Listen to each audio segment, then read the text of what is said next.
গল্পের নাম পরিযান। লেখিকা ইশরাত রহমান সানজিদা। গল্পের পঞ্চম পর্ব। পরি বিন্দুকে শান্ত হতে বলে।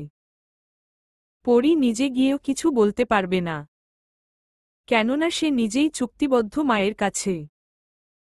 তাই যা করার বিন্দু আর সম্পানকেই করতে হবে। পরি কাঠের আলমারি থেকে বিন্দুর সিঁদুর কৌটো বের করে বলল, সিঁদুর পরালেই বিয়ে হয়, তাই না বিন্দু? পৌষের শীত রন্ধ্রে রন্ধ্রে পৌঁছে যায়। ভোরে গরম কম্বলের নিচ থেকে কেউ উঠতেই চায় না। পরিও কম্বল গায়ে জড়িয়ে ঘুমাচ্ছে। রূপালী এসেছিল পরীকে দেখতে। সে পরীর ঘর থেকে বের হয়ে আস্তে আস্তে নিচতলায় নেমে এলো। গরম চাদর গায়ে জড়িয়ে উঠোন জুড়ে হাঁটাহাঁটি করতে লাগল। পেটটা বেশ উঁচু হয়েছে। কয়েকদিন বাদেই পৃথিবীতে ভূমিষ্ঠ হবে ওর সন্তান।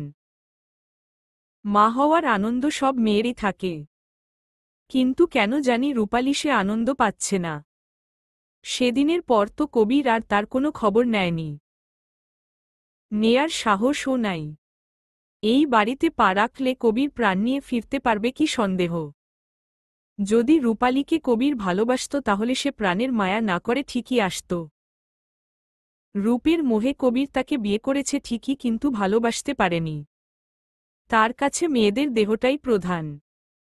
রূপালীর প্রথম মনে হতো সেই পারছে না কবিরকে স্বামী হিসেবে টেনে নিতে। কিন্তু আস্তে আস্তে তার ভুল ধারণা ভেঙে যায়। দীর্ঘশ্বাস ফেলা আর মালার চোখের জল সহ্য করা ছাড়া রূপালীর আর কিছুই করার নেই। রোদ উঠেছে বেলা ৮টা নাগাদ। এতক্ষণ কুয়াশাচ্ছন্ন ছিল চারিদিক। এরই মধ্যে জমিদার বাড়িতে এসে হাজির হল নাইম, শেখর, আসিফ। বৈঠকে ওদের বসতে দেওয়া হল। মালা ও জেসমিন গিয়ে দেখা করে ওদের সাথে। অনেক দিন পর দেখা হতে ওদের ভালোই লাগল। গরম গরম ভাপা পিঠা ওদের খেতে দেওয়া হল। নাইম ভাবছে আজকের দিনটা ইনিয়ে বিনিয়ে থেকে যেতে হবে। পরীকে দেখার ইচ্ছাটা ওর কখনোই মিটবে না। একটাবার সে পরীকে দেখার জন্য আকুলি বিকুলি করছে, কিন্তু অতি আবেগের শেষ ফলাফল শূন্য। আসিফ নাইমকে বলে, কি সিদ্ধান্ত নিলি? থাকবি নাকি চলে যাবি? সবে তো এলাম, দেখি কি করি। তোর না দেখা বউয়ের দেখা শ্বশুর বাড়ি, থাকলে সমস্যা নেই বলেই হাসল সে। নিজের ঘর থেকে বের হতেই নাইমদের দেখেই সেদিকে এগিয়ে গেল শায়ের। বলল, আপনারা কখন এসেছেন? নাইম মৃদু হেসে জবাব দিল, এই তো কিছুক্ষণ। আপনার অবস্থা কেমন? জি ভালো। তা হঠাৎ আমাদের কথা মনে পড়ল? হঠাৎ মানে এতদিন পর এলেন তাই বললাম। নাইমের বদলে আসিফ বলে, আসলো এসেছি গ্রামটা দেখতে। বন্যার সময় একরকম ছিল আর এখন আরেক রকম। এটাই দেখতে এসেছি। একটু পরেই চলে যাব। নাইম চোখ গরম করে আসিফের দিকে তাকাল। বিনিময়ে হাসল আসিফ। দিলও সবকিছু মাটি করে। আগ বাড়িয়ে কথাটা বলার প্রয়োজন ছিল কি? আজকে বরং থেকেই যান। পাশের গ্রামে যাত্রাপালা হচ্ছে। রাতে সবাই দেখতে যাব। আপনাদের ভালোই লাগবে। শায়েরের কথা শুনে নাইম তৃপ্তির হাসি হাসল, বলল, তাই নাকি? তাহলে তো যেতেই হয়। সমস্যা নেই, আমরা থাকব। শুনে খুশি হলাম। আচ্ছা আপনারা থাকুন, আমি আমার কাজে যাই। রাতে দেখা হচ্ছে। শায়ের চলে গেল। নাইম মনে মনে খুব খুশি। আজকে অন্তত শেষ চেষ্টা করে দেখবেন সে। পরীর মুখোমুখি সে হবেই। নিজের ঘরে বসে কুসুমের পরনের কাপড়টা ভাঁজ করছে পরী। কুসুমকে একখানা নতুন চাদর দিয়ে ওর পুরনো চাদরটাও এনেছে।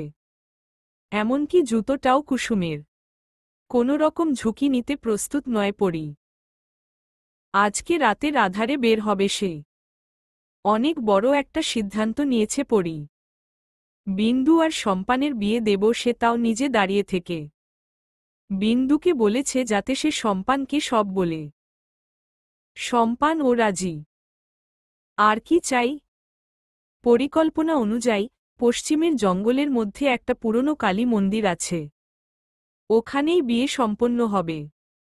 একবার বিয়ে হয়ে গেলে চন্দনার আর কিছুই করার থাকবে না। বিন্দু সম্পান ও সুখে থাকবে। তাই আগে থেকেই তৈরি হচ্ছে পরী। রূপালীর বাড়ি যাওয়ার সময় কুসুম দেখিয়েছিল জঙ্গলটি। কুসুমের ধারণা এই জঙ্গলে ভূত প্রেতের বাস। তাই দিনের বেলাতেও কেউ যায় না। এটাকেই হাতিয়ার হিসেবে ধরেছে পরী। তবুও কেউ যাতে দেখে না ফেলে তাই রাতেই সেখানে যাবে ওরা। এখন শুধু রাতের অপেক্ষা। সন্ধ্যা নামতেই চারিদিক হালকা কুয়াশায় ভরে গেল। গ্রামের মানুষ দলে দলে বের হল যাত্রা দেখবে বলে। আফতাব সেখানে প্রধান অতিথি হিসেবে আমন্ত্রিত। তাই সবাই রওনা হল। কিন্তু নাইম গেল না। শরীর খারাপের দোহাই দিয়ে শুয়ে থাকল। সেজন্য সবাই তাকে ফেলে যেতে বাধ্য হল। আসিফ আর শেখর সব বুঝল কিন্তু কিছু বলল না। ওরা চলে গেল যাত্রা দেখতে। জমিদার বাড়ির সব পুরুষ চলে গেল, শুধু রয়ে গেল নাইম আর রক্ষীরা। রাতের অন্ধকার একটু গাঢ় হতেই রূপালীর চিৎকার শোনা গেল।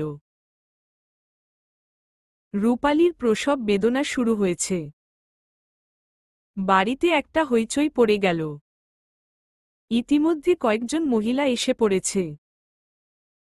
আবেরজান নাতনির কথা শুনে আর থাকতে পারলেন না। তিনিও চলে এলেন। সবাই এখন রূপালীকে নিয়ে ব্যস্ত। পরী সেই ফাঁকে বেরিয়ে গেল। এর মধ্যে কেউই পরীর খোঁজ করবে না। সদর দরজা দিয়েই বের হয়েছে সে। কুসুমের পোশাকে ছিল বিধায় কেউ বুঝতে পারেনি। রক্ষীরা ভেবেছে হয়তো কোনো কাজে কুসুমকে পাঠানো হয়েছে, কারণ সে দ্রুত যাচ্ছে। বাধা দিল রাগ করবে। পরী ক্ষেতের আইল দিয়ে যাচ্ছে। কারণ অনেকটাই দেরি হয়ে গেছে পরীর। তাড়াতাড়ি পৌঁছাতে হবে ওর। বিন্দু সম্পান হয়তো আরও আগে পৌঁছে গেছে। হারিকেনের আলোয় দ্রুত পা চালায় পরী। সম্পান বিন্দুকে এক করতে পারলে সবচেয়ে বেশি খুশি হবে পরী। বেশ সময় লাগল জঙ্গলে পৌঁছাতে। কিন্তু কালী মন্দিরটা কোথায় সেটা তো পরী জানে না। খুঁজতে হবে। জঙ্গলটা বেশ বড়। তবুও পরী খুঁজতেছে। কিছুক্ষণ খুঁজে পেয়েও গেল। তবে আশ্চর্যজনক ব্যাপার যে বিন্দু সম্পান এখনও আসেনি। পরীর হাতে বিন্দুর সেই সিঁদুর কৌটো। এটা দিয়েই বিয়ে হবে। কিন্তু ওরা এখনও আসছে না কেন? পরী ওদের জন্য অপেক্ষা করতে লাগল। তবুও বিন্দু সম্পানের নাম গন্ধও নেই। পরীর এবার ওদের জন্য চিন্তা হচ্ছে। বিন্দু কি বের হতে পারবে? নাকি চন্দনার হাতে ধরা পড়ে যাবে? বকুল ফুলের ঘ্রাণে মম করছে চারিদিক। পরী থাকতে পারল না আর। পাশেই একটা বড় বকুল ফুল গাছ। তলায় চাদরের মতো বিছিয়ে আছে সাদা ফুলগুলো। হারিকেনটা মাটিতে রেখে ফুল কুড়ায় পরী। মাঝে মাঝে ঘ্রাণ নেয়। পরী ফুল দিয়ে কোচর ভর্তি করে ফেলেছে। তখনও কেউ আসছে না। পরী আবার আগের জায়গাতে বসে পড়ল। কারো পায়ের আওয়াজ পাচ্ছে পরী। পাতার খসখস আওয়াজ টের পাচ্ছে। সে খুশি হল। তার মানে ওরা এসে পড়েছে। পরী হারিকেন হাতে নিয়ে একটু এগিয়ে থেমে গেল। ও বুঝতে পারল বিন্দু সম্পান আসছে না। বেশ কয়েকজন লোক আসছে। তাদের গলার স্বর শুনতে পাচ্ছে পরী। এখানে থাকাটা ঠিক হবে না ভেবে উল্টো দিক দিয়ে দৌড় দিল পরী। পরী বুঝতে পারল তাকে দেখে ফেলেছে এবং তাড়া করছে। তাই সে প্রাণপণে ছুটল। বেত ঝাড়ের মধ্যে দিয়ে দৌড়াচ্ছে পরী। গায়ের চাদর কিছুর সাথে আটকে গিয়েছিল বিধায় সেটা ফেলেই চলে এলো। এখন দাঁড়ানোর সময় নেই। ধরা পড়লে চলবে না। অনেকটাই এগিয়ে এসেছে পরী। হঠাৎই গাছের সাথে ধাক্কা লেগে হারিকেনের কাচ ভেঙে গেল। হারিকেনটাও ছিটকে পড়ে। কোথায় পড়ে তা পরী খেয়াল করে না। সে দৌড়াতে থাকে। অনেক আলো আসতেই পরী পেছনে ফিরে তাকায়। আগুনের ফুলকি উঠছে। দাউ দাউ করে আগুন জ্বলছে। পরী বুঝতে পারল যে হারিকেনটা ছিটকে খড়ের গাদায় পড়েছে। আগুন দেখেও অপেক্ষা করে না পরী। আবার দৌড় দিল। রাস্তায় এসে হুঁশ ফিরল পরীর। ঘাড় ঘুরিয়ে জঙ্গলটা দেখে নিল সে। আগুনের লাল আলো এখনো দেখা যাচ্ছে। স্তব্ধ হয়ে কিছুক্ষণ দাঁড়িয়ে রইল পরী। হঠাৎ করে কি হয়ে গেল তা বোধগম্য হচ্ছে না ওর। বিন্দু সম্পান কোথায়? আশেপাশে ভালো করে তাকায় সে। অন্ধকারে কিচ্ছু দেখা যায় না। মাথা ধরে এদিক ওদিক তাকাতে লাগল পরী। এই রাস্তায় বেশিক্ষণ থাকা সম্ভব নয়। কেউ দেখে ফেললে সর্বনাশ।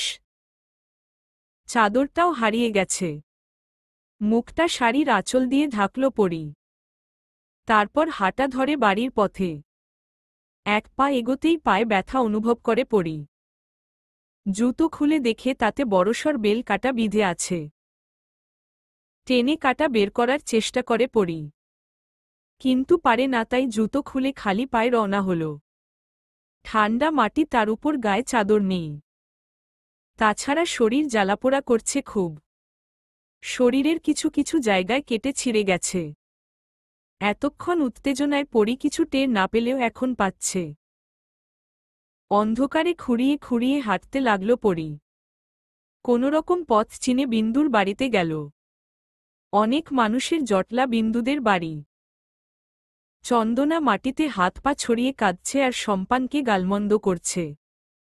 সম্পান নাকি বিন্দুকে নিয়ে পালিয়ে গেছে এটা বলছে আর সম্পানকে অভিশাপ দিচ্ছে। পরী এবার বেশ অবাক হল। ওরা যদি পালিয়ে যাবে তাহলে পরীকে বলল না কেন? এক মুহূর্ত দেরি না করে পরী ছুটল নিজের বাড়ির দিকে। তবে এবার সদর দরজা দিয়ে ঢুকতে পারল না সে। তাই বাড়ির পেছনে দিক দিয়ে গাছে উঠে ছাদে গেল সে। তারপর নিজের ঘরে গেল। মালাকে ওর ঘরে দেখে আঁতকে ওঠে পরী। মালা যে এসময় ওর ঘরে আসবে তা ভাবেনি পরী। আজ মালা ভয়ানক রেগে আছে। ফর্সা মুখখানি লাল বর্ণ ধারণ করেছে। মাকে এভাবে দেখে ভয় হল পরীর। মালা জিজ্ঞেস করল, কোথায় গিয়েছিলি?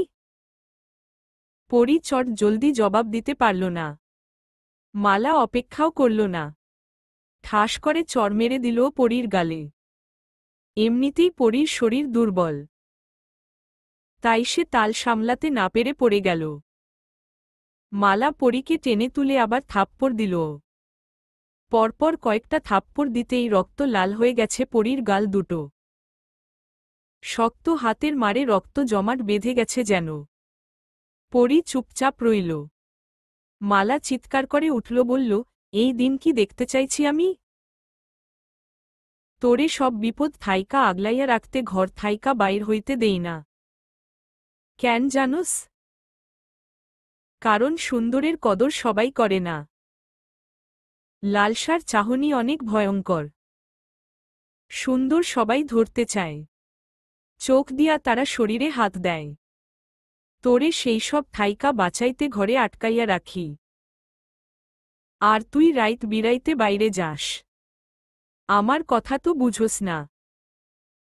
ঝিনুকের মুক্তা যখন মানুষ দেখে তখন বেইচা দেয়। না দেখলে ওই মুক্তা সুরক্ষিত থাহে। তোরে তেমনি সুরক্ষিত রাখতে আমি ঝিনুকের মধ্যে রাখলাম যাতে কেউ দেখতে না পারে। আর তুই তুই কি আমার মাইয়া? মালা পরীকে ছেড়ে দিয়ে চলে গেল। পরী স্থির হয়ে দাঁড়িয়ে রইল। মা ওকে কিসব বলে গেল? কোনো লালসার কথা বলে গেল? তাহলে নিশ্চয়ই মালাও এরকম কিছুর শিকার ছিল। কোনো কিছু নিয়ে ভীষণ ভয় পাচ্ছে মালা। যার কারণে পরীকে সে ঘরবন্দি করে রাখে। সেই ভয়ের কারণটা কি? একে তো বিন্দুর চিন্তা, আর মালাও কি বলে গেল। মাথায় প্রশ্নের জটলা পেকে গেছে। তাকে যে জানতে হবে সব প্রশ্নের উত্তর। সারারাত দু চোখের পাতা এক করতে পারেনি পরী। কাপড় বদলে নিজের পোশাক পরে নিল সে। বিন্দুর সিঁদুর কৌটো হাতে নিয়ে সারারাত ভেবেই গেল। বিন্দু সম্পান কোথায় গেল? সত্যিই পালিয়ে গেল? এসব ভাবনা পরীকে ঘুমাতে দিল না। সকাল হতেই নিজ ঘর ছেড়ে বের হয় পরী।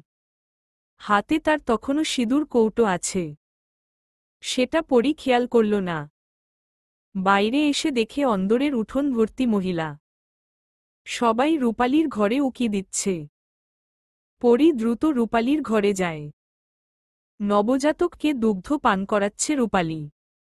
পরী গিয়ে আস্তে করে রূপালীর পাশে বসে অসম্ভব সুন্দর বাচ্চাটার দিকে তাকিয়ে অস্ফুট স্বরে বলে উঠল, মাশাল্লাহ। আবেরজান পাশেই বসা ছিলেন। তিনি বললেন, তোর অহন আহার সময় হইল? পোলা হইছে কোনো রাইতে? দাদির কথায় রূপালী বলল, আহ দাদি থাক না। পরী তো ঘুমাচ্ছিল। এখন তো এসেছে। পরীর দিকে তাকিয়ে মুচকি হাসল রূপালী। পরীও হাসল কিন্তু মনটা এখনো কুগাইছে। পরী বাচ্চাটাকে কোলে নেওয়ার জন্য হাত বাড়াল। পরীর হাতে সিঁদুর কৌটো দেখে রূপালী জিজ্ঞেস করে, তোর হাতে এটা কেন? পরী জবাব দিতে পারে না। রূপালীও ফের প্রশ্ন করতে পারে না। কারণ বাইরে থেকে জুম্মানের গলার আওয়াজ শোনা যাচ্ছে। সে পরী আপা বলে ডাকছে। পরী দৌড়ে বের হয়ে জুম্মানের কাছে গেল। জুম্মান তখনও হাঁপাচ্ছে। পরী জিজ্ঞেস করে, কি হয়েছে জুম্মান? জুম্মান হাঁপাতে হাঁপাতে বলল, আপা। কি? আপা বিন্দু দিদি। বিন্দু কি?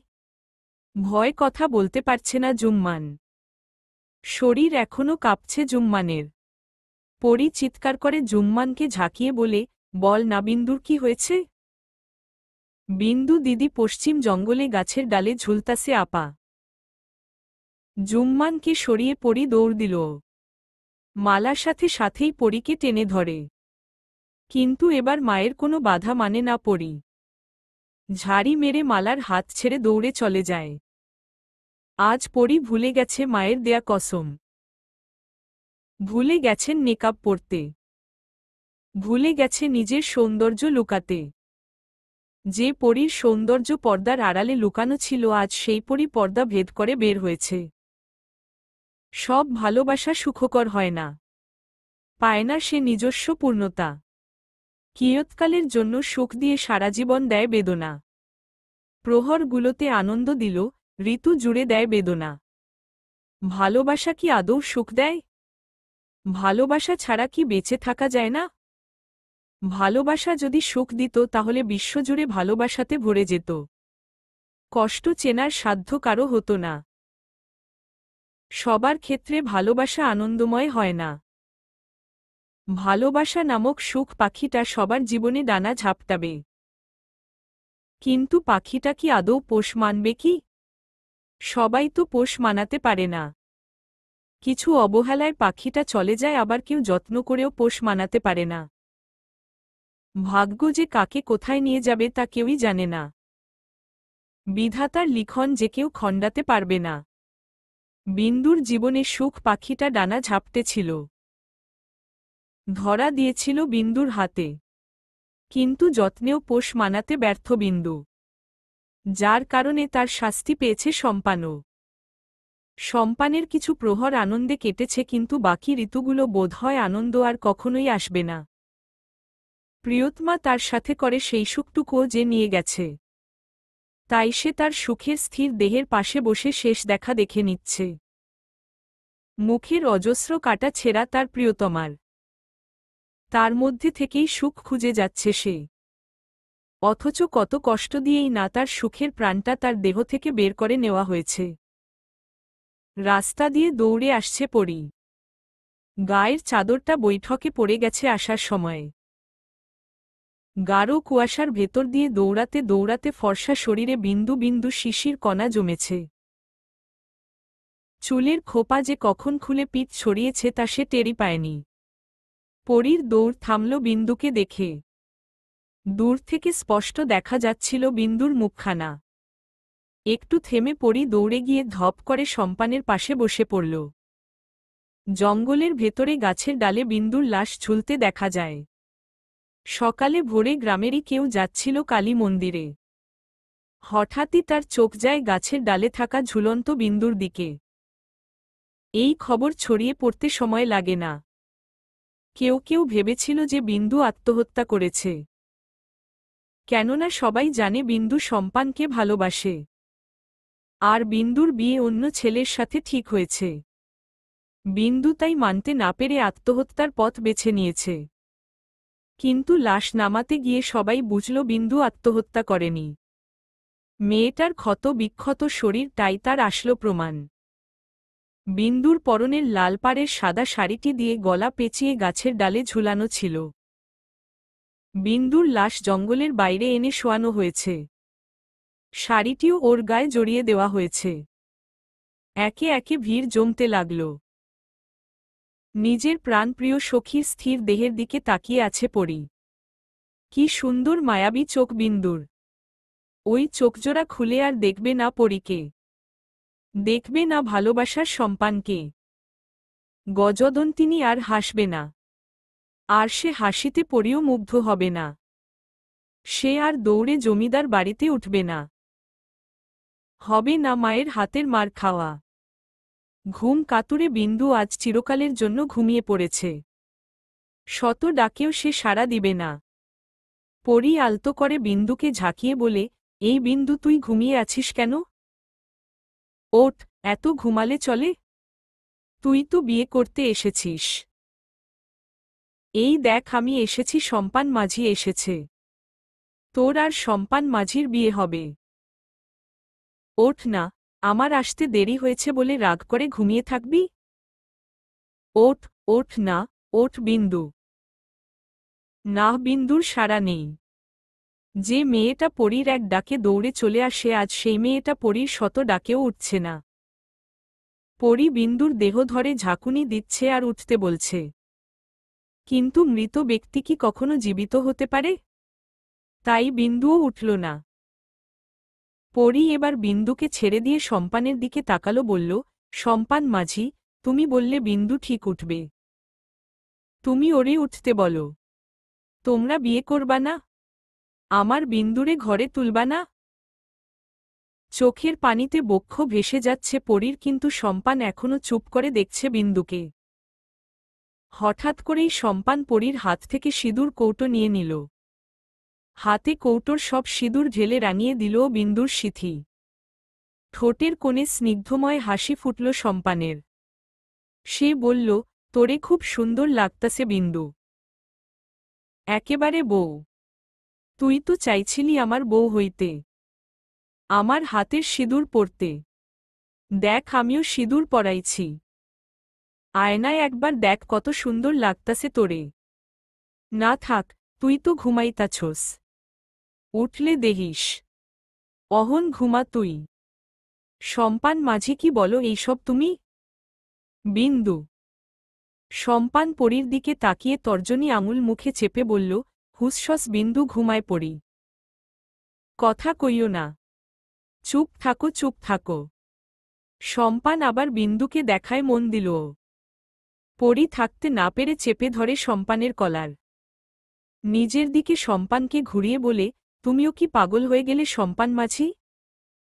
হ্যাঁ, বিন্দুর ভালোবাসায় কি পাগল হয়ে গেলে? কথা বলো না। আমার দিকে তাকাও।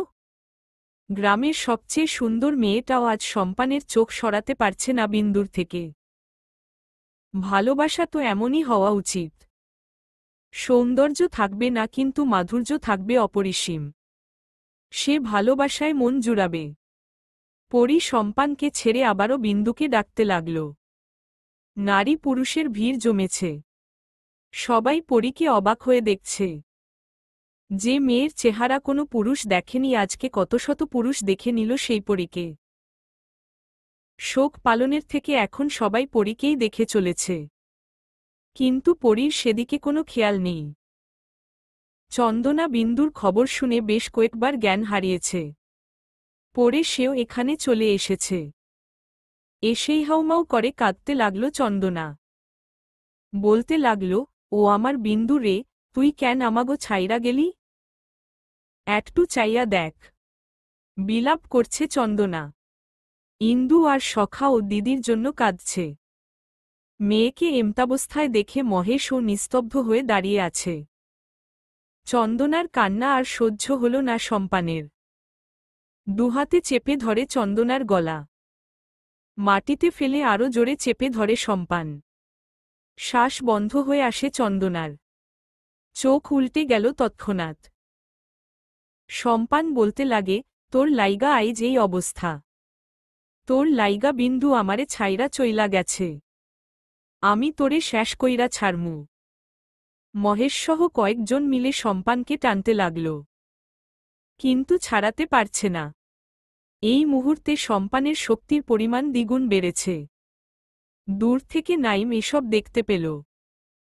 তাই সে দৌড় দিল সেদিকে। নাইম শুনেছে বিন্দুর খবর, এও শুনেছে যে পরীও এখানে এসেছে। তাই সে দেরি না করেই ছুটে এসেছে। সে দৌড়ে কাছে আসতেই কেউ একটা চাদর দিয়ে পরীর মুখসহ পুরো শরীর ঢেকে দিল। চকিতে তাকালো নাইম। সেই ব্যক্তিটি আর কেউ না, স্বয়ং মালা। মালা চাদরশুদ্ধ মেয়েকে বুকে জড়িয়ে ধরে, যাতে কেউ তার মেয়েকে দেখতে না পারে। নাইম কাছে এসেও পরীকে দেখতে পেল না।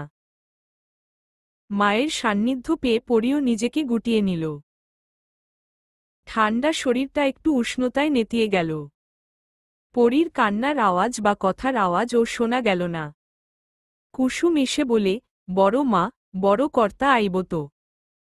তাড়াতাড়ি বাড়িতে চলেন।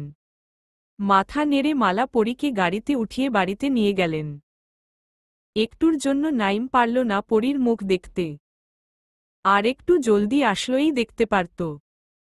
নিজেকেই নিজে কিছুক্ষণ গালমন্দ করল সে। এরই মধ্যে আফতাব সেখানে আসে। সবাই রাস্তা করে দেয় আফতাবকে। শায়ের ওর সাথে এসেছে। বিন্দুর মৃত্যুর খবর শায়ের কেউ ভাবাচ্ছে।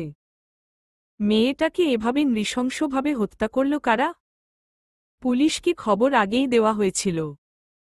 ঘটনাস্থলে তারাও চলে আসে। সবাইকে দূরে সরিয়ে দিল। সম্পানকে সবাই মিলে ধরে রেখেছে। চন্দনা জ্ঞান হারিয়েছে আবার। তাকে সবাই ধরাধরি করে বাড়িতে নিয়ে যায়। পুলিশ সব দেখছে। শায়েরের পরিচিতই তারা। শায়ের পুলিশ প্রধানকে বলে, আপনি একটু ভালো করে দেখবেন। আমাদের গ্রামে এমন কখনোই হয়নি। অপরাধী কে বা কারা তাদের তাড়াতাড়ি ধরার চেষ্টা করুন। আমরা চেষ্টা করব শায়ের সাহেব। তবে এটা বুঝতে পারছি বেশ কয়েকজন যুবক ছিল। না হলে মেয়েটাকে এভাবে। চোখ বন্ধ করে নিল শায়ের। কিছু পল ওভাবে থেকে চোখ মেলে বলল, আমার মনে হয় কালকে যারা যাত্রা দেখতে এসেছিল তাদের কেউই হবে। পুলিশ প্রধান একটু ভেবে বলে, আমার মনে হয় না এরকম সাহস কোনো সাধারণ মানুষের হবে। মনে হচ্ছে কোনো অপরাধী এরকম করেছে। আমার মনে হচ্ছে। কি মনে হচ্ছে? সুশীল নয়তো? ও তো বড় একজন অপরাধী। আপনার মনে আছে 4 বছর আগের সেই ঘটনার কথা? হ্যাঁ আছে। কিন্তু সুশীল তো গা ঢাকা দিয়েছে। ওকে ধরার চেষ্টা করছি 2 বছর ধরে, কিন্তু পারছি না। এমনও তো হতে পারে যে সুশীল যাত্রা পালায় আসা মানুষের সাথে মিশে এসব করেছে। আফতাব একথা শুনে হুঙ্কার দিয়ে উঠল। আশেপাশে থাকা সবাই কেঁপে উঠল। আফতাব বলল, ওই জানোয়ারটাকে তাড়াতাড়ি খুঁজে বের করেন। সবার সামনে ওর গলা কেটে শান্ত হব আমি। আমরা এখনো সঠিক বলতে পারছি না। আগে তদন্ত করি তারপর বলা যাবে। নারকেল পাতার পাটিতে মুড়িয়ে বিন্দুকে নিয়ে পুলিশ চলে গেল। সম্পান দৌড়ে গিয়ে টেনে ধরেছিল বিন্দুকে। কিন্তু গ্রামের লোকজন তাকে টেনে নিয়ে এসেছে। সম্পান বারবার বলেছে বিন্দুকে যেন না নিয়ে যায়, কিন্তু কেউ ওর কথা শোনেনি। অন্দরের উঠোনে পরী চাদর জড়িয়ে বসে আছে। কাঁপছে ওর সারা শরীর। বিন্দুর মুখটা এখনো ভেসে উঠছে চোখের সামনে। মুখের প্রতিটা ক্ষত কালচে বর্ণ ধারণ করেছে। পরীর চোখে এখনও তা ভেসে উঠছে। মালা পরীর কাছে এসে বলে, পরী অহন ঘরে যা। পরী মায়ের দিকে তাকিয়ে শব্দ করে কেঁদে উঠল। মালার হাত দুটো ধরে বলল, আম্মা আমার বিন্দু। ওরা আমার বিন্দুকে মেরে ফেলেছে। আমি কাল রাতে ওই জঙ্গলে গিয়েছিলাম বিন্দু আর সম্পানের বিয়ে দিতে আম্মা। আমি পারি নাই আম্মা। কারা জানি এসেছিল সেখানে। ওরাই মনে হয় আমার বিন্দুকে মেরে ফেলেছে আম্মা। আমি কেন পালিয়ে আসলাম? আর ওই আগুন। আগুনের কথা মনে হতেই পরী থমকে যায়। তখন আগুন লাগলো কিভাবে? এখন তো শীতকাল। শিশিরে ভিজে ছিল খড়গুলো। হারিকেন ছিটকে পড়লে তো আগুন নিভে যাওয়ার কথা। তার বদলে আগুন জ্বলে উঠল কিভাবে? তার মানে ওই খড়গুলোতে কেরোসিন দেওয়া ছিল। তাই হারিকেন পড়তেই আগুন জ্বলে উঠেছে। এজন্যই পরী তখন কেরোসিনের গন্ধ পাচ্ছিল। তার মানে ওরা বিন্দুকে মারার পর পুড়িয়ে ফেলতে চেয়েছিল, কিন্তু আগুন লাগার কারণে গাছের সাথে ঝুলিয়ে দিয়ে গিয়েছে। হ্যাঁ, তাই হবে। পরী এতক্ষণে সব বুঝতে পারল। উঠে দাঁড়িয়ে আবার পা বাড়াল বৈঠকের দিকে। মালা এবার শক্ত করে টেনে ধরে পরীকে।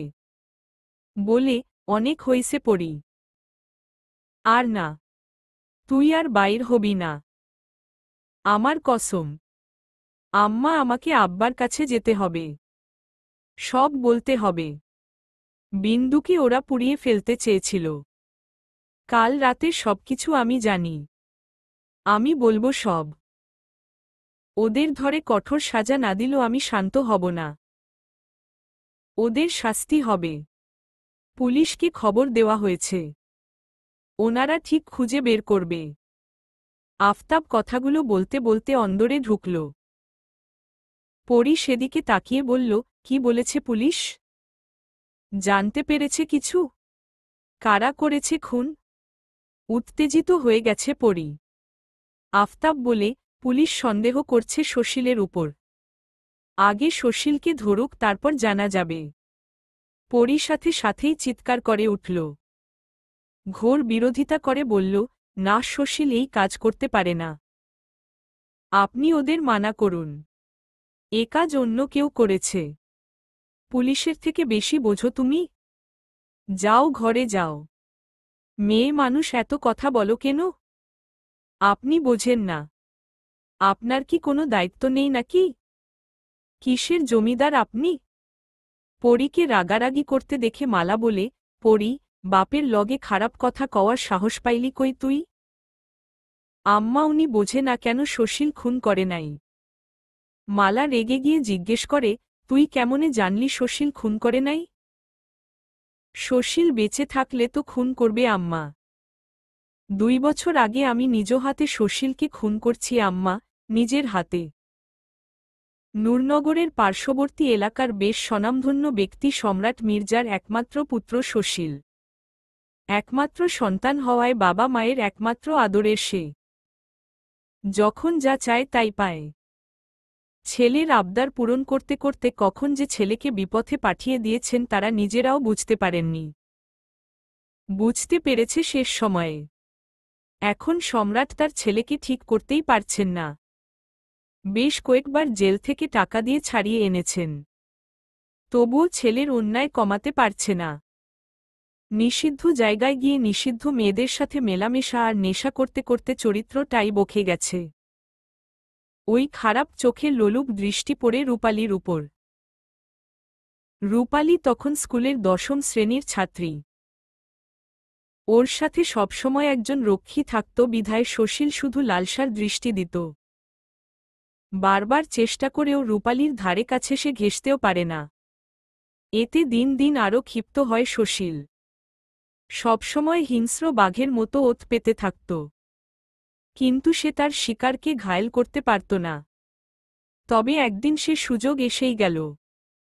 সেদিন ছিল জমিদার বাড়িতে অনুষ্ঠান। অনেক মানুষের আনাগোনা। সন্ধ্যার পর জলসার আয়োজন করা হয়েছিল প্রাঙ্গণে। এরই মধ্যে রূপালীর কাছে একটা ছোট বাচ্চা এসে চিঠি ধরিয়ে দিল। চিঠিতে লেখা ছিল, তোমার জন্য বাড়ির পিছনে অপেক্ষা করছি। সিরাজ। তখন ওদের দুজনের ভালোবাসা আরও গভীরে চলে গিয়েছিল। খুব বিশ্বাস করত সিরাজকে। তাই হারিকেনের আবছা আলোয় অতটুকু পরেই রূপালী সেখানে চলে গেল। বাড়িতে অনেক মেহমান। ওকে কেউ খুঁজবে না। সেই সুযোগে রূপালী চলে গেল। কিন্তু সেখানে সিরাজের পরিবর্তে ছিল সুশীল। জমিদার বাড়ির পেছনে খানিকটা জঙ্গল ছিল তখন। তবে এখন তা পরিষ্কার করা হয়েছে। রূপালীর চুলের মুঠি ধরে টেনে হিচড়ে আরেকটু ভেতরে নিয়ে গেল সুশীল। চিৎকার করলেও কেউ শুনতে পাবে না, কেননা দেওয়ালের ওপারে শব্দ খুব কমই যায়। তাছাড়া গান বাজনা চলছে, এতে আরও শুনতে পাবে না কেউ। তবুও রূপালী চিৎকার করছে। সুশীল সম্পর্কে গ্রামের সবাই অবগত। ওর কর্মকাণ্ড সবাই জানে। রূপালীর ভয় জ্ঞান হারানোর অবস্থা। সুশীল রূপালীকে মাটিতে ফেলে হাতটা পা দিয়ে চেপে ধরে। ব্যথায় গঙ্গাতে লাগল রূপালী। সুশীল তার হাতের থাবা রূপালীর শরীরে দেওয়ার আগেই সে স্থির হয়ে গেল। রূপালী খেয়াল করল তরল জাতীয় কিছু সুশীলের থেকে নির্গত হয়ে রূপালীর গলায় পড়ছে। হাত ভেজাল রূপালী সে তরলে। চন্দ্রের একটুখানি আলো গাছের ফাঁক দিয়ে এসে পড়ছে। রূপালী সেই আলোতে হাতটা এগিয়ে ধরতেই শিউরে ওঠে। ততক্ষণে সুশীলের দেহ মাটিতে পড়ে গেছে। রূপালী স্থির দেহের দিকে তাকাল। একটুও নড়ছে না। তার মানে মারা গেছে সুশীল। রূপালী মুখ ঘুরিয়ে তাকাল এবং পরীকে দেখে হতভম্ব হয়ে গেল। দা হাতে দাঁড়িয়ে পড়ি। চুইয়ে চুইয়ে রক্ত পড়ছে দা থেকে। সুশীলের চোখ দুটো এখনো খোলা। পরী দায়ের উল্টো পিঠ দিয়ে চোখ দুটো বন্ধ করে দিয়ে বলে, রূপালীর দিকে নজর দিয়েছিস, কিন্তু এই পরীর দিকে তোর মৃত চোখ দুটোও নজর দিতে পারবে না। ওড়নার বাঁধন খুলে পরী নিজের মুখটা বের করে। এই মুহূর্তে ভয় পেল না পরী। নিজের করা প্রথম হত্যা, তবুও পরী ভয় পেল না। দ্রুত রূপালীকে ধরে ওঠায়। রূপালী তখনও কাঁপছে। পরী জিজ্ঞেস করে, তুমি ঠিক আছো আপা? পরী, তুই খুন করলি। মরে গেছে। সত্যি সত্যি। একটু অবাক হল পরী। কারণ সে বাজেভাবে জখম করতে চেয়েছিল। কিন্তু পরীর ধারণার চাইতে কোপটা একটু জোরে হয়ে গেছে। রূপালী পরীর হাত ধরে ঝাঁকিয়ে বলে, কি করলি পরী? এখন কি হবে? তো কি করব? না হলে ওই শয়তানটা তোমার সর্বনাশ করত যে। রূপালীর ভয় আরও বাড়ল। সে বলল, সবাই জানলে কি হবে পরী? তোকে পুলিশ ধরবে যে। এটা তুই কি করলি পরী? রূপালী কাঁদতে লাগল। সুশীলের শরীর দেখে ভয় পেতেও লাগল। এত জোরেই আঘাত করেছে পরী যে মাথার অর্ধেক কেটে গেছে।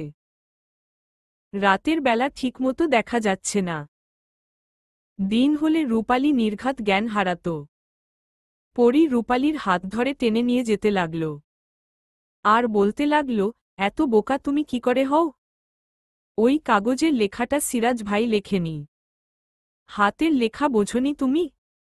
আর সিরাজ ভাই এমন লোক না যে তোমাকে ওই জঙ্গলের মধ্যে ডাকবে। রূপালী দাঁড়াল, সত্যি তো। সিরাজ তো কখনোই এখানে আসতে বলতো না। হারিকেনের আলোয় হাতের লেখা ঠিক খেয়াল করেনি রূপালী। তাহলে কি সুশীল নিজেই চিঠি পাঠিয়েছিল? রূপালী আবার চমকালো, বলল, পরী, সুশীল কিভাবে জানল আমার আর সিরাজের সম্পর্কের কথা? আমি তো সব লুকিয়ে গেছি। এখন কথা বলার সময় নয়। আগে ঘরে যাই, তারপর সব কথা হবে। মেহমান থাকার কারণে ওরা গাছ বেয়ে ছাদে উঠল। তারপর দুজনেই পরীর ঘরে গেল। আলোতে নিজের শরীরে রক্ত দেখে গা গুলিয়ে এলো রূপালীর। পরীর শরীরেও কিছু রক্ত লেগেছে। দুজনে গোসল সেরে জামা কাপড় ধুয়ে দিল। কিন্তু আশ্চর্যজনক ব্যাপার হলো, পরের দিন সবকিছুই স্বাভাবিক ছিল। সুশীল যে মারা গেছে তা গ্রামের কেউ জানতে পারল না। সুশীলের লাশ কেউ কি দেখেনি? লাশটা তো ওখানেই ফেলে এসেছে ওরা।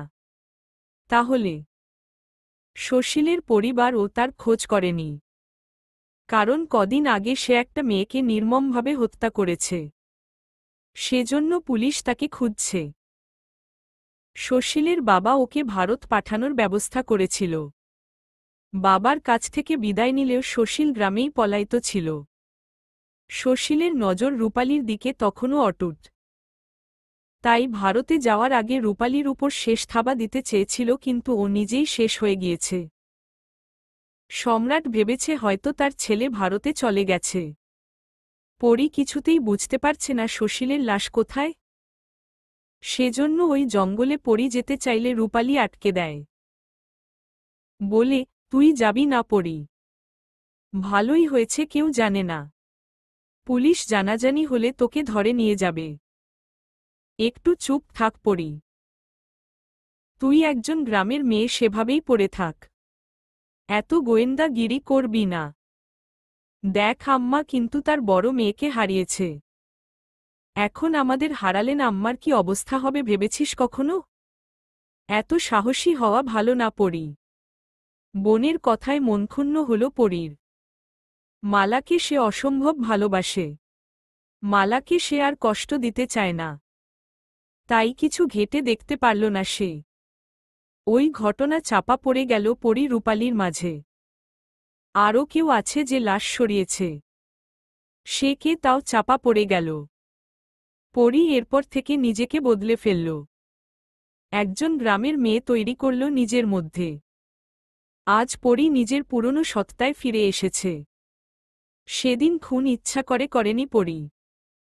চেয়েছিল সামান্য আঘাত করতে, কিন্তু সেটা খুন হয়ে গেল। আজ পরীর সত্যিই খুন করতে ইচ্ছা করছে। বিন্দুকে যারা মেরেছে তাদের আরও নির্মমভাবে খুন করতে চাইছে পরী। সিরাজের কথা বাদ দিয়ে পরী সুশীলকে খুন করার কাহিনী সবই বলে দিল। আফতাব মাথায় হাত দিয়ে বসে পড়ল। আর মালা মুখে হাত চেপে কাঁদতে লাগল। এ কেমন মেয়ে জন্ম দিয়েছেন তারা, যে মানুষ মারতেও দ্বিধা বোধ করে না। আর পাঁচকান হলে তো বিপদ। রূপালী নিজ কক্ষের দরজায় বসে সব শুনেছে। সেও কাঁদছে। পরীকে বারণ করা সত্ত্বেও সে বলে দিয়েছে। শুধু কুসুমই ছিল সেখানে উপস্থিত। পরী খুন করেছে শুনে সেও ঘাবড়ে গেছে। এত সুন্দর কোমল মেয়েটা যে মানুষ খুন করতে পারে তা জানা ছিল না কুসুমের। সে ভয়ে চুপ করে আছে। আফতাব বলে উঠল, এই কথা যেন আর কেউ না জানতে পারে। আর পরী, তোমার এখন থেকে ঘর থেকে বের হওয়াও বন্ধ। তোমার সবকিছুই ঘরে পাঠিয়ে দেওয়া হবে। মালা, নিজের মেয়েকে তুমি সামলাও, না হলে খারাপ হয়ে যাবে কিন্তু। পরী চেঁচিয়ে উঠল, না, আমি ঘরে থাকব না। আমার বিন্দুকে কে মেরেছে তা আমাকে জানতে হবে। জেনে কি করবে তুমি? আবার খুন করবে? তারপর কি হবে জানো? বাইরের জগৎ ঘরে বসে দেখা যায় না। আমার সম্মান নষ্ট করবে না। মালা মেয়েকে কাছে রাখতে চাইলে আটকে রাখো। আফতাব অন্দর থেকে বেরিয়ে গেল। পরী আরও চেঁচিয়ে বলতে লাগল সে ঘরবন্দি হবে না। বিন্দুর খুনিকে সে নিজে খুঁজবে। মালা পরীর হাত ধরে দোতলার ঘরে নিয়ে যেতে লাগল। পরী বলল, আম্মা, হাত ছাড়েন আমার। আমার বিন্দুকে ওরা মেরে ফেলছে, আমি ওদের শাস্তি দেব। তার লাইগা পুলিশ আছে, তারা খুঁজব। তুই ঘরেই থাকবি। পরীকে আর বলতে না দিয়ে ওকে ঘরে আটকে রাখেন মালা। পরী মেঝেতে বসেই কাঁদতে লাগল। সাথে বিন্দুর সাথে কাটানোর মুহূর্ত মনে করল। কতই না আনন্দের ছিল সময়টা, আর আজ সেই বিন্দুটাই নেই। এই ক্ষতটা পরীর সারাজীবন থাকবে। এরই মধ্যে পরীর জন্য অনেকগুলো সম্বন্ধ এসে পড়েছে। কোথায় শোক, কোথায় কি? পরীর বিয়ের আলোচনা চলছে এখন। আফতাব এখন নিজেও চায় এই মেয়ে বিদায় হোক। এই মেয়ে ঘরে থাকলে ওনাকে নির্ঘাত থানা পুলিশ দৌড়াতে হবে। সম্মান নিয়ে টানাটানি হবে। এর চেয়ে বিয়ে দিয়ে দেওয়াই হবে উত্তম কাজ। এসব ঘটনা দেখে নাইম নিজেই চমকে গেছে। একটু আগে কত কিছু ঘটে গেল। ঘরের বাইরে শোক পালন করে এসে ঘরের ভেতরে বিয়ের আলাপ করছে। সত্যি এই জমিদার বাড়ি আর লোকজন অদ্ভুত। তবে গ্রামের মানুষ এরকমই হয়ে থাকে। নাইমের সবচেয়ে বেশি খারাপ লাগছে পরীকে দেখতে না পারার কারণে। রাতে সে যা ভেবেছিল তার উল্টো হয়েছে। রূপালীর প্রসব বেদনার কারণেই নাইম ভেতরে ঢুকতে পারেনি। তখন অনেক মানুষ ছিল। নাইম ধরা পড়ে যেত। তবুও হাল সে ছাড়েনি। জেগেছিল সারারাত যদি একটু সুযোগ সে পায়। তাও পায়নি নাইম। তাই গাঢ় ঘুমে বিভোর ছিল সকালে। যখন ঘুম ভাঙল সব শুনে দৌড়ে গেল। কিন্তু ততক্ষণে দেরি হয়ে গেছে। পরীকে সে দেখতে পারল না। নিজের ঘরে নাইম মনমরা হয়ে বসে আছে। নিজের প্রতি নিজেই সে বিরক্ত। তখনই আসিফ এসে ঘরে ঢুকল। নাইমকে উদ্দেশ্য করে বলল, নাইম তুইও কি পরীকে দেখেছিস আজকে? নাইম নিচের দিকে তাকিয়েছিল। আসিফের কণ্ঠস্বর শুনে চমকে তাকালো, বলল, না, কেন বলতো? তোরা কি দেখেছিস? আসিফ ভীত কণ্ঠে বলল, আমি দেখিনি, তবে শেখর দেখেছে। নাইম চট করে দাঁড়িয়ে গেল, বলল, তুই আর শেখর তো একসাথে যাত্রা দেখতে গিয়েছিলি। হ্যাঁ, গিয়েছিলাম। কিন্তু শেষ প্রহরে শেখর শায়রের সাথে চলে এসেছিল, আমি আসিনি। যাত্রা দেখতে দেখতে ওখানেই ঘুমিয়ে পড়েছিলাম। নাইম কিছু বলল না। আসিফ একটু চুপ থেকে বলে উঠল, পরীর বিয়ে ঠিক হয়ে গেছে নাইম। জানি, সে তো আরও আগে ঠিক হয়েছে। না নাইম, এই মাত্র ঠিক হল। জানতে চাইবি না কার সাথে পরীর বিয়ে? কার সাথে? শেখরের সাথে। সব ঠিকঠাক করে ফেলেছে শেখর। সামনের মাসে বিয়ে ঠিক করা হয়েছে। নাইমের মনে হল কেউ তাকে হাতুড়ি দিয়ে আঘাত করল। ক্ষত না হলেও ব্যথা অনুভব করছে নাইম।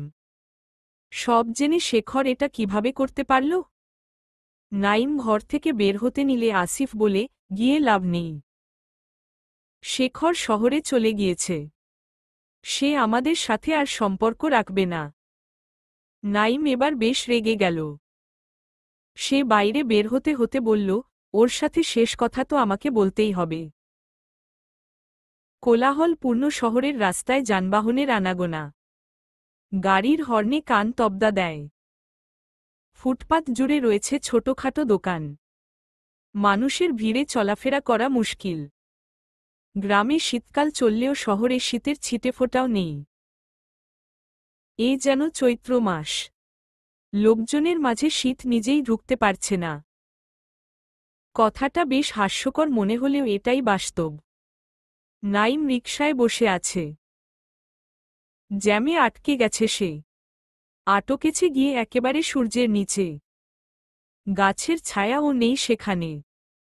তপ্ত গরমে ঘেমে একাকার সে। কপাল বেয়ে ঘাম ঝরছে। লাল বর্ণ ধারণ করেছে ফর্সা মুখখানা।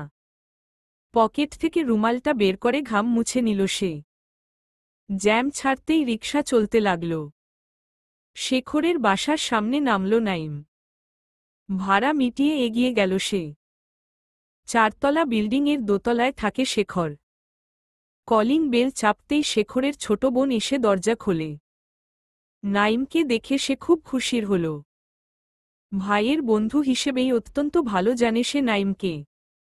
নাইম সৌজন্যমূলক হাসি দিয়ে ভেতরে ঢুকল। তারপর সোজা শেখরের ঘরে চলে গেল। শেখরকে কিছু বলতে না দিয়েই বলল, কি রে, আমাকে না জানিয়ে চলে এলি? আমাকে বললে আমিও তো আসতাম। শেখর সোজা হয়ে দাঁড়িয়ে বলল, কাজ ছিল। কাজ তো থাকবেই, বিয়ে বলে কথা। আমাকে একবার জানালি না। আর তুই নাকি আমাদের সাথে সম্পর্ক রাখবি না। আরে আসিফ আমার মাথা খারাপ করে দিচ্ছিল, তাই ওসব বলেছি। আসিফ তোর মাথা খারাপ করে দিচ্ছিল না, সত্যি কথা বলতেছিল। এমনটা করার কারণ কি শেখর? তুই সব জেনেও এমন সিদ্ধান্ত কিভাবে নিলি? শোন, তুই কিন্তু পরীকে দেখিসনি। আমি দেখেছি। আমি বললে ভুল হবে, আরও অনেকেই দেখেছে। এক দেখাতে মোহ সৃষ্টি হয় শেখর। তুই তোর পরীকে ভালোবাসিস না। আর জানিসই তো আমি পরীকে। নাইমকে থামিয়ে শেখর বলল, তুই তোর দেখিসনি, তাহলে তুই কিভাবে ভালোবাসিস বল? আমি দেখে ভালোবাসতে না পারলে তুইও পারিসনি নাইম। হ্যাঁ মানছি, আমি পরীর সৌন্দর্যে মোহিত হয়েছি, তাহলে তো তুইও হয়েছিস। দেখিসনি পরীকে, কিন্তু মুখের কথা শুনেই তোর এই অবস্থা, আর আমার দেখে কি অবস্থা হয়েছে ভাবতে পারছিস? ঘৃণায় চোখ ফিরিয়ে নিল নাইম। ছি, এতটা জঘন্য মনের মানুষ শেখর, তা আজ জানল নাইম। শেখরের দৃষ্টিভঙ্গি এতটা কুৎসিত। ওর মতো ছেলে পরীকে পাওয়ার যোগ্যতা রাখে না। তোর দৃষ্টি যে এত নোংরা তা আমার জানা ছিল না শেখর। ওই মেয়েটার দিকে ভালোবেসে তাকানোর বদলে লোলুপ দৃষ্টি দিচ্ছিস। আমি খারাপ নজরে দেখিনি পরীকে। তুই যদি তখন একবার পরীর স্নিগ্ধ মুখশ্রী দেখতে, তাহলে তুইও এক দেখায় আবার নতুন করে মেয়েটির প্রেমে পড়তি। বিশ্বাস কর, আমি খারাপ চোখে দেখিনি। আমি কেন কোনো পুরুষই বিকৃত নজরে দেখার কথা ভাবতেও পারবে না। মোহে আটকে গেলেও একদিন ঠিকই ভালোবেসে আগলে রাখব। দীর্ঘশ্বাস ছাড়ে নাইম বলে, আমি মানতে পারছি না শেখর। বন্ধু হয়ে এইভাবে বেইমানি করে ঠিক করলি না। নিজের পছন্দকে পাওয়াটা বেইমানি নয়। নাইম আর কথা বলল না। চলে যেতে উদ্যত হয়েও ফিরে তাকাল। শেখরকে উদ্দেশ্য করে বলল, যদি কোনোদিন শুনি পড়ি তোর কাছে ভালো নেই, সেদিন তোকে খুন করতেও আমি পিছোপা হব না। শোষমানে কাঠ পোড়ার ধোঁয়া উঠছে এখনো। দাউ দাউ করে আগুন জ্বলছে বিন্দুর চিতায়। দূরে মাটিতে বসে একদৃষ্টিতে তাকিয়ে আছে সম্পান। নাহাজ, তার চোখে এক ফোঁটা জল নেই। সব শুকিয়ে গেছে। বিন্দুর কথাগুলো মনে পড়ছে খুব। বিন্দু তো বলেছিল সে সম্পানকে ভুলবে না। তাহলে আজ কেন ওকে ভুলে রেখে গেল? সম্পান কেউ তো সাথে নিয়ে যেতে পারত। হঠাৎই সম্পান শুনল বিন্দু আগুনের ভেতর থেকেই যেন বলছে, তোমার নামের সিঁদুর ছাড়া অন্য নামের সিঁদুর আমার মাথায় পড়ার আগেই যেন আমার মরণ হয়। আমি তোমার বউ হমু মাঝি। সম্পান তৎক্ষণাৎ উঠে দাঁড়াল। বিন্দু বলে দৌড়ে এগিয়ে গেল আগুনের দিকে। কিন্তু তার আগেই কয়েকজন লোকেরা টেনে ধরে সম্পানকে। চেতনা হারিয়ে সম্পান ঝাঁপ দিতেও পারে ওই আগুনে। সম্পান চিৎকার করে বলতে লাগল, আমি তোরে সিঁদুর পরাইছি বিন্দু। তাও আমারে রাইখা যাইস না। তোরে ছাড়া আমি ভালো থাকমু না বিন্দু। মহেশ সম্পানের পাগলামো দেখতেছে আর চোখের পানি ফেলছে। এখন মহেশের মনে হচ্ছে সম্পানের সাথেই বিন্দু ভালো থাকত। ছেলেটা সত্যিই বড্ড বেশি ভালোবাসে তার মেয়েকে। কিন্তু এখন এসব বলে কি লাভ? সেই বিন্দুটাই তো নেই। মহেশের এখন মনে হচ্ছে এই পরিস্থিতির জন্য একমাত্র দায়ী চন্দনা। চন্দনা যদি রাজি হতো সম্পানের সাথে বিন্দুকে বিয়ে দিতে, তাহলে এসব হতো না। আদরের মেয়ে বিন্দুর এমন পরিণতি হতো না। বিন্দুর শেষকৃত্য সম্পন্ন হতেই সবাই চলে গেল। সম্পান হামাগুড়ি দিয়ে এগিয়ে গিয়ে কিছুটা ছাই হাতে নিল। পানি দিয়ে আগুনের আভা কমানো হলেও এখনো ছাই বেশ গরম। তবে প্রেমিক পুরুষ সম্পানের হাতটা সয়ে নিল। ছাই নিয়ে সে ছুটল। গন্তব্য কোথায় তা সে নিজেও জানে না। জমিদার বাড়িতে আজ যেন ছোটখাটো অনুষ্ঠান। অন্দরের উঠোনের খেজুর পাতার পাড়টি বিছিয়ে বসে আছে তিনজন মধ্যবয়স্ক নারী। তারা তাদের ব্যাগ থেকে নানা ধরনের শাড়ি বের করছে। আবেরজান আর শেফালি একটা একটা করে পরীর গায়ে ধরে দেখছে। কোনোটাতে পরীকে বেশি মানাচ্ছে। সবগুলো রঙেই পরীকে সুন্দর লাগছে। পরী নির্জীব হয়ে বসে আছে। রঙহীন হয়ে আছে মুখখানা। বিন্দু চলে গেছে, আজ 7 দিন পার হয়ে গেছে, অথচ কোনো খবর পরী পায়নি। কে মারল বিন্দুকে তাও জানেনি কেউ। পরী রোজ কুসুমকে দিয়ে খবর নেয়। সেদিনের পর থেকেই পরী ঘরবন্দি। আজকেই তাকে বাইরে আনা হয়েছে। আর আজকেই পরি জানতে পারল যে শেখরের সাথে তার সামনের মাসে বিয়ে।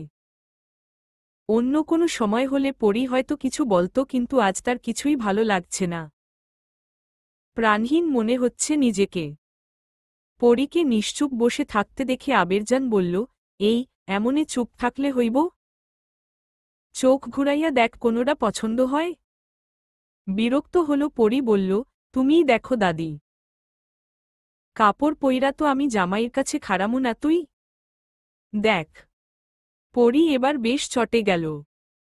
মোড়া থেকে দাঁড়িয়ে বলল, তুমিই দেখো বুড়ি। একটা কাপড় পরে দাঁড়াও, আমি তোমাকে আকাশে ছুঁড়ে মারি। নিজের জামাইকে তখন দেখাইও। তোর আর কইতে হইব না। তোর মতো বয়সে কত দেখাইছি, সে তো দেখতেই পাচ্ছি। তবে আমাকে এর মধ্যে টানবে না বুড়ি।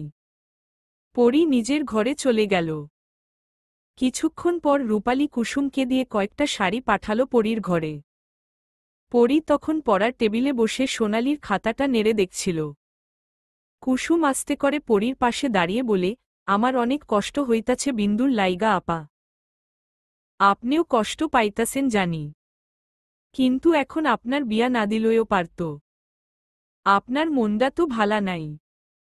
আপনি চইলা গেলে আমি আর জুম্মান থাকমু কেমনে আপা? পরি কুসুমের দিকে তাকিয়ে আছে, চোখ জোড়া জলে ভরা। তবুও পরি ঠোঁটে হাসির রেশ ধরে বলে, আমার রূপা আপা আর তার ছেলেকে দেখে রাখিস কুসুম। ওদের দায়িত্ব আমি তোকে দিয়ে গেলাম। যে কোনো বিপদে তুই ওদের পাশে থাকবি।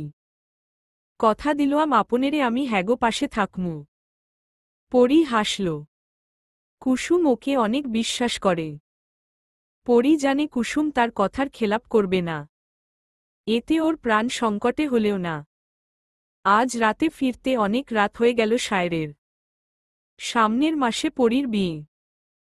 জমিদার বাড়ির মেয়ের বিয়ে বলে কথা।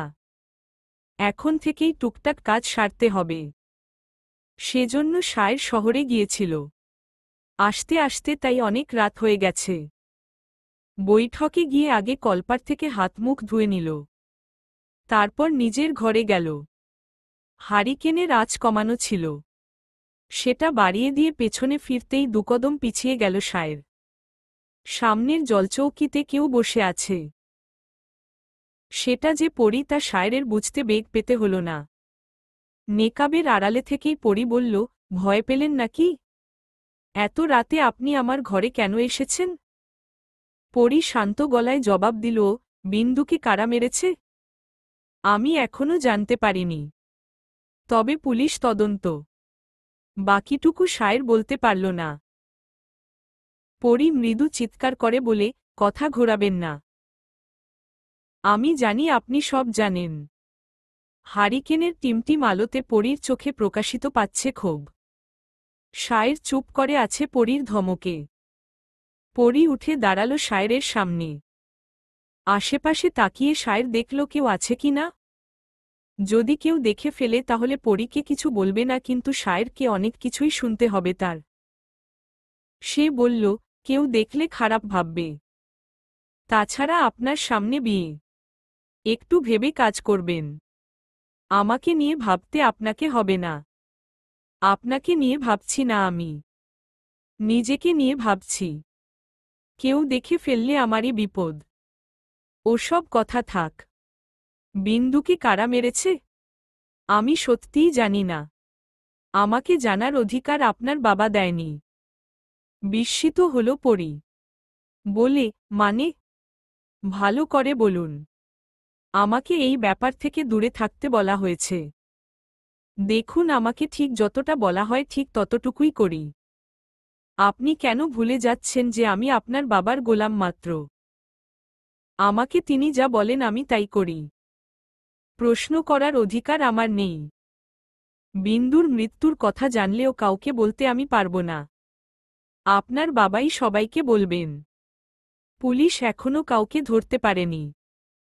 আমার বিশ্বাস হয় না আপনার কথা। আপনি মিথ্যা বলছেন। বলুন না, বিন্দুকে কারা মেরেছে? শেষ কথাটাতে অসহায়ত্ব ফুটে উঠল। পরীর চোখের পানি স্পষ্ট দেখতে পেল শায়ের। খারাপ লাগলেও কিছু করার নেই শায়েরের। একটু ভেবে শায়ের হাত বাড়িয়ে দিল ও পরীর দিকে বলল, বিশ্বাস না হলে শাস্তি দিতে পারেন। হারিকেনটা ওখানে আছে। পরী এক পলক হারিকেনের দিকে তাকিয়ে আবার শায়েরের দিকে তাকাল। এই মুহূর্তে সে কিছুই বিশ্বাস করতে চাইছে না। তবে শায়েরের কথা শুনে মনে হল সে মিথ্যা বলছে না। তাহলে সত্যিটা কি? বিয়ের পর তো এখানে আসতে পারবে না পরী। তাহলে সত্য উদ্ঘাটন করবে কিভাবে?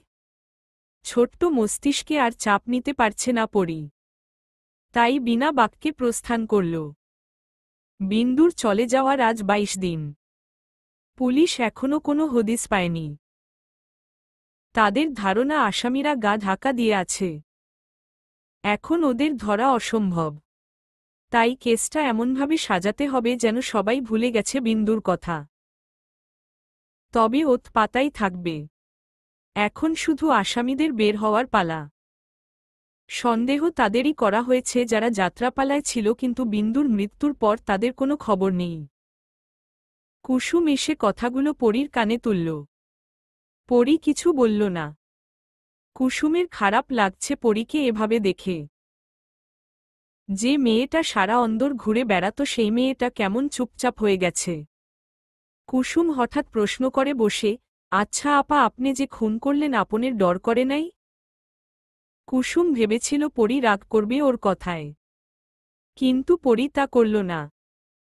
বলল, মানুষ যখন কোনো খারাপ পরিস্থিতির সম্মুখীন হয় তখন কোনো ভয় থাকে না তার।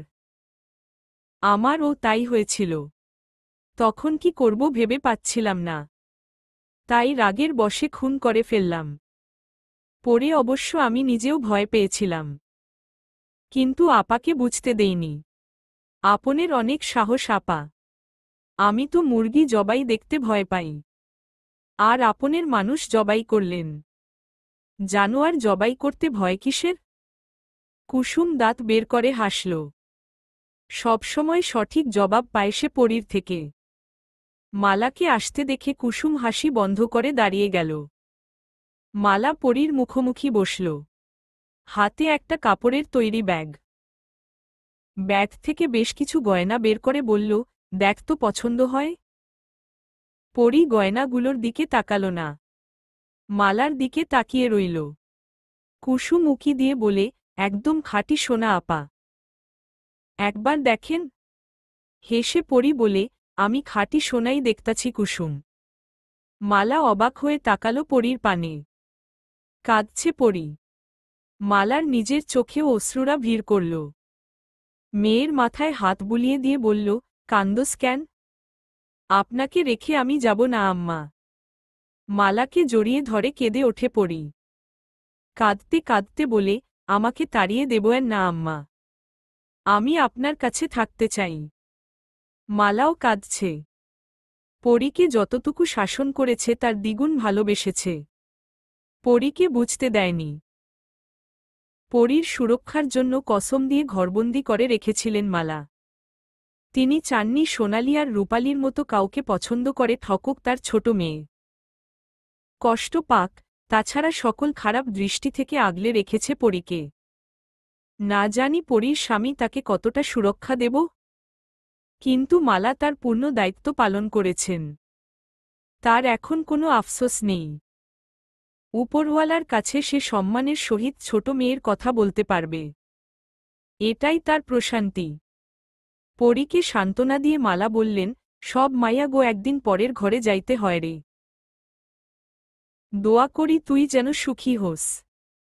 শহরে তুই ভালো থাকবি। উইখানে ভালো স্কুল কলেজ আছে, তুই পড়ালেখা করবি। পড়ার কথা শুনে মালাকে ছেড়ে দিল পরী। কান্নাও বন্ধ হয়ে গেল। পড়ার প্রতি মনই টানে না পরীর। যেদিন প্রথম পড়ার জন্য স্কুলে মার খেল সেদিনই শাপলা বিলে এসে পরী ওর বইগুলো ছুঁড়ে ফেলে বিলের পানিতে। মাছ, ব্যাঙ আর সাপদের খাওয়ার জন্যই দেয় বইগুলো। এজন্য মালার কম মার খায়নি পরী। কিন্তু পরী তবুও পড়াশোনায় মন দিতে পারেনি। মাধ্যমিক দেওয়ার পর সে পড়াই বাদ দিয়েছে। গ্রামে তো কোনো কলেজ নেই, এটাই মূল কারণ। এতে পরি ভীষণ খুশি ছিল। যাক, আর পড়তে হবে না। কিন্তু মালা এখন আবার কি বলল?